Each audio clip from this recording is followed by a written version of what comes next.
In this video, we're going to look at Lemonade's recent Twitter disaster. What happened? What risk does it represent? And should you be worried or even sell your Lemonade shares? Welcome to my channel. I'm the Paperbag Investor. I'm always looking for the next long-term, high-growth investment that could be a multi-bagger investment for your portfolio. I've been investing since about 2008, and since that time have returned approximately a 30% compound annual growth rate, and hope to continue to return that growth rate over the next 10 years plus. Nothing on this channel is personal financial advice, but I feel free to hit that subscribe button if you get value from this video and you think it could help your own portfolio. So today's video, I have Lemonade Twitter fail. Is it a risk to investors? Again, in this video, we're going to talk about what the heck happened. What risk does it represent to Lemonade? How does Lemonade mitigate this risk? And ultimately, should you sell your Lemonade shares? We're going to be talking about all these things.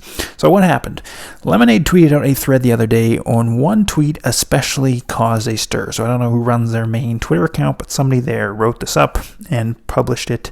And they're really just talking about, in this thread, they were talking about how their systems are more efficient, and this efficiency, basically makes a better product for the customers. And that one tweet, though, especially really caused a stir. It said, for example, when a user files a claim, they record a video on their phone and explain what happened. Our AI carefully analyzes these videos for signs of fraud. It can pick up on nonverbal cues that traditional insurers can't, since they don't use a digital claims process. This caused a stir because a lot of people got upset and started commenting that, wow, how do you know that this AI system is not biased in some way or discriminatory in some way, that basically you're rejecting a claim based on race, based on gender, maybe even based on age, things like that, right? That are just inherent properties of the person. And so people got upset about that. People got emotional. People were starting to really fire at Lemonade and really criticize this sort of mysterious AI system.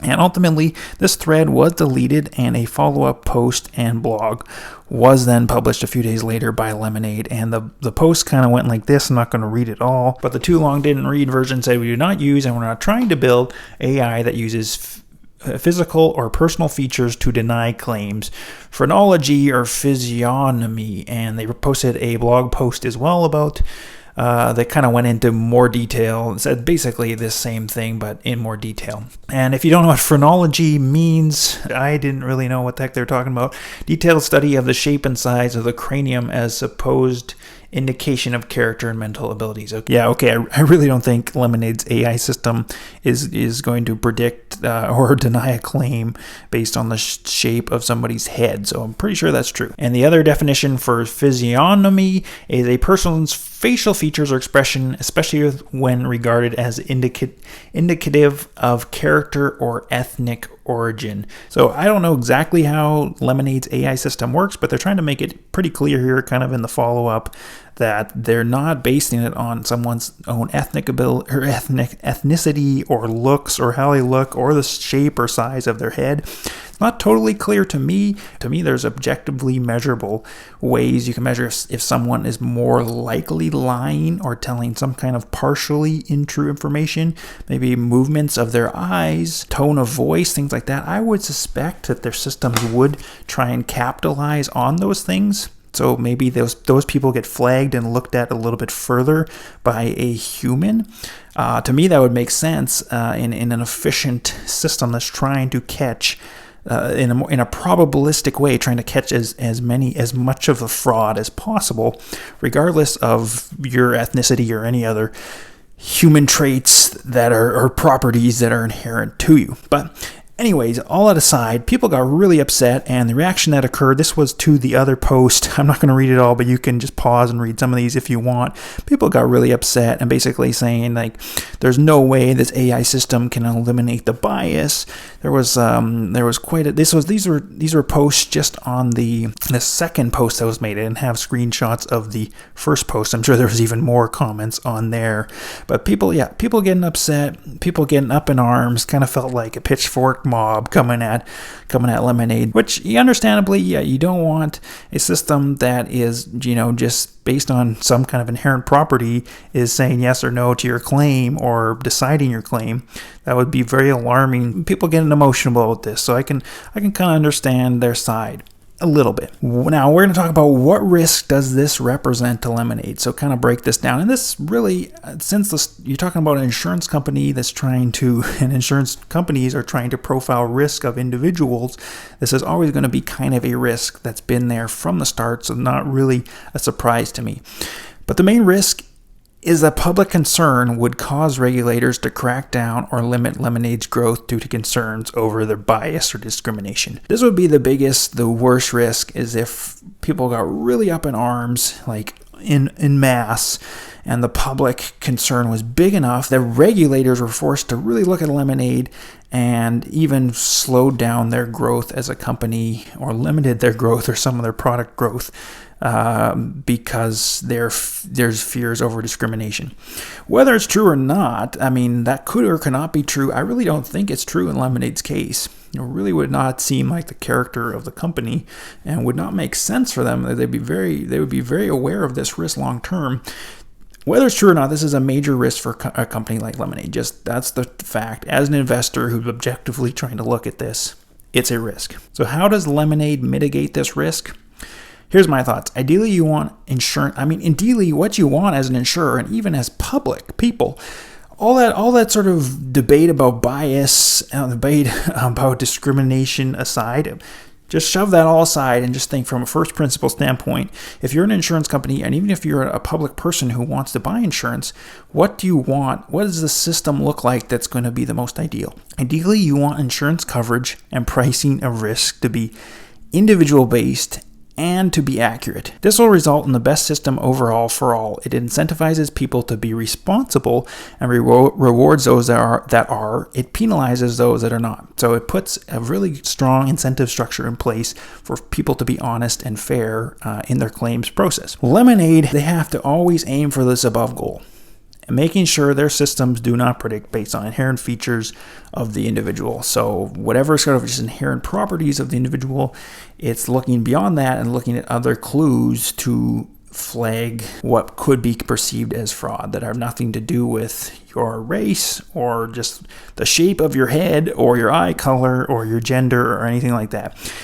They have to make it really, really clear that none of their systems operate in that way. If they, of course, build their systems, they don't operate in that way, and they're looking for other traits. Like I said, maybe it's traits like your eye movement. You could track that to tell more likely you might be saying something deceptive, and then you could look into those cases further with humans. How else do they mitigate this risk? They also have to communicate clearly to the public and regulators that their systems are aiming to evaluate the individuals themselves. So they really just have to execute on what I'm saying and communicate as clearly as they can to the public and regulators at large. I think also if they reveal some more specific examples of their AI systems that make sense to the public, maybe a short little video that shows exactly like an example. You don't have to actually show a specific person or the person's video, but how a person that might be committing insurance fraud could get flagged, for example. Of course, they don't want to reveal too much because then it could give away some of their trade secrets of how they are preventing fraud to people that would actually commit the fraud. They might use that to advantage. So it's kind of a catch-22. They're trying to reveal as much as they can without too much. So I totally get that. But trying to do as much as they possibly can is really what they have to do. Ultimately, we want to know, you want to know, should you sell your Lemonade? Is this sort of a major risk to Lemonade, to the company? What should you do? You're probably wondering. If you haven't already, make sure you subscribe to my channel. Hit that subscribe button down below if you're getting value out of this. And hit the thumbs up while you're at it. I really appreciate that and your support. Okay, should you sell your Lemonade? I can't tell you what to do, but I can tell you, what I would do. Am I selling my Lemonade? Heck no, definitely not selling my Lemonade over this risk. This is a risk I've seen from the very start, and I'm definitely not selling. The people up in arms over this Twitter post, they really don't understand reality. It's a very, very emotional response, very, very non-logical response if you read some of their responses on Twitter. Because really, if you think about it, an AI system and that's built by humans, of course, constructed by humans, this system and how it operates and tweaked by humans. If you take that system and plus humans' involvement, because Lemonade, of course, if there's claims that get filtered through the AI system and get flagged, then humans are going to look at them. That system as a whole, AI plus humans, is going to be a better system than just humans on its own, because it can be more efficient and faster and easier for the actual customers. So you can have more efficient process and a better process for the customers. That's better than humans on their own. These people complaining that the AI system could have a bias into it, I kind of want to ask them, like, well, what's the alternative, right? What's the alternative system that other insurers that really just humans to evaluate claims? How is that better than Lemonade's system that uses AI plus human? Because if you're really just only humans, really then it's up to the individual and maybe their own internal biases that could cause some discrimination. To me, either way, at the end of the day, you have humans. I love that Lemonade uses an extremely streamlined system to make the entire process much faster. This is why I love the company, and this is why I'm invested, because to me, I think this is their major competitive advantage, is that they, from the ground up, start up, from sort of nothing to everything, they design this one system to handle everything super, super efficiently and super, super effectively. And this is kind of a tangent and could be a whole nother video, but a lot of Lemonade bears, basically their main thesis boils down to, well, yeah, that's great that Lemonade has those features, but other legacy insurance companies are just going to copy those features. They can build a fancy, fun-looking website, and they can build a fancy, fun-looking app, and then big whoop, what does Lemonade have then? But I would say to those people, my main argument is they do not understand the level of detail it takes to make software from the ground up that is as hyper efficient, as effective as Lemonade is. And those other insurance companies, those legacy companies, can put a band-aid, kind of a mask on that looks digital and hip, but behind the scenes, they still have all this legacy infrastructure, legacy people that don't want to get fired, that don't want to lose their jobs, and are going to kick and scream and hold on to the rest of their careers and jobs for as long as they can. And basically, overall, the Lemonade system is going to create a better customer experience, which is what end customer results show. And they're also going to make a more efficient system that, as an investor, makes me very excited, because it means it's going to be lower cost for the amount of insurance they sell. Anyways, that's essentially my Lemonade thesis. And this whole system that we're talking about in this video is why I'm excited about Lemonade, why I own Lemonade in the first place. So if they can automatically approve most claims that are accurate and accurately do that, to me that's an excellent example of the efficiency of their system. And I feel like the few outspoken people that were on Twitter, really are the minority. For each of them, there's probably 100 regular people or more that that really just want insurance and want it simply explained and for good prices, kind of everything that Lemonade offers, and really are not concerned about the digital, how exactly their digital system works or functions. But to be clear, it's definitely a risk to watch for with Lemonade, especially this. How does the public perceive their AI systems? Are they being fair and individual based in their assessments? These are really, really important questions to watch going forward. But for me, I love and I'm excited about the company as much as ever.